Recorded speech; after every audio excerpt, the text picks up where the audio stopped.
అందరికీ నమస్కారం అండి. నా పేరు జి రామన్న, డివైఎఫ్ఐ రాష్ట్ర కార్యదర్శి. ఈరోజు డివైఎఫ్ఐ ఆధ్వర్యంలో జాబ్ క్యాలెండర్ రాష్ట్ర ప్రభుత్వం తక్షణమే ప్రకటించాలని డిమాండ్ చేస్తూ ఈరోజు రౌండ్ టేబుల్ నిర్వహిస్తున్నాం. ఈ రౌండ్ టేబుల్ సమావేశం రాష్ట్ర ప్రభుత్వానికి ఒక సవాల్ చేస్తున్నాం, ఒక ఛాలెంజ్ చేస్తున్నాం. ఈరోజు ప్రభుత్వం చెప్తున్న 4,74,000 ఉద్యోగాలు ఏ శాఖల్లో ఎక్కడిచ్చారో క్లారిటీగా చెప్పాల్సిన బాధ్యత ఈరోజు రాష్ట్ర ముఖ్యమంత్రి మీద ఉంది. కానీ అవి ఏం చెప్పకుండా కేవలం డిఎస్సి, పీసీ తప్ప ఇంకే ఉద్యోగాలు కూడా ఈరోజు రాష్ట్ర ప్రభుత్వం ఇవ్వలేనటువంటిది మేము చెప్పదలుచుకున్నాం. అట్లాగే ఈరోజు రాష్ట్ర ప్రభుత్వం చెబుతున్న ఇంకో అబద్ధం ఏంటంటే ఈరోజు అమరావతి ఆవకాయ, కర్నూలు కాకరకాయ కాదు, నిరుద్యోగులకు నిరుద్యోగ వృత్తి ఇచ్చారా? సూపర్ 6 హామీలో నిరుద్యోగ వృత్తి ఉందా లేదా? ఉంటే ఎందుకు ఇవ్వట్లేదు? మరి ఇవ్వకుండా సక్సెస్ ఎలా చేసుకుంటారంటే ఉంటుంది మా డిమాండ్.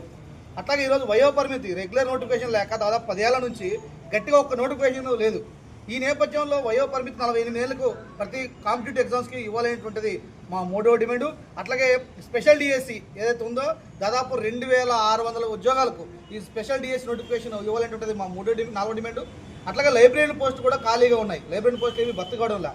దాదాపు 18 ఏళ్ల నుంచి లైబ్రరీ ఉద్యోగాలు చదివి 2 లక్షల మంది నిరుద్యోగులు ఉద్యోగాల కోసం ఎదురు చూస్తున్నారు, వాళ్ళకి ఉద్యోగం లేదు. అట్లాగే పశుసంవర్ధక శాఖలో ఏహెచ్ఏ వాళ్ళు ఈరోజు మాకు ఉద్యోగాలు వస్తాయని చెప్పేసి 2 ఏళ్ల పాటు చదువుకొని కోచింగ్లు తీసుకొని డబ్బులు అప్పులు చేసి ఈరోజు కష్టపడుతున్నా ఈరోజు ఏహెచ్ఏ దాంట్లో ఉద్యోగాలు ఇవ్వడానికి ఏంటి ప్రభుత్వానికి బాధ అనేటువంటిది మా డిమాండ్.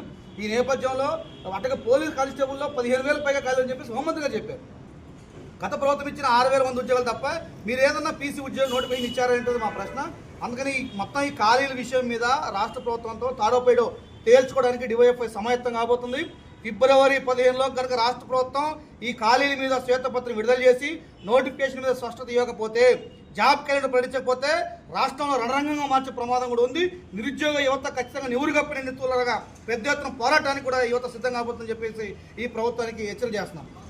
Thank you.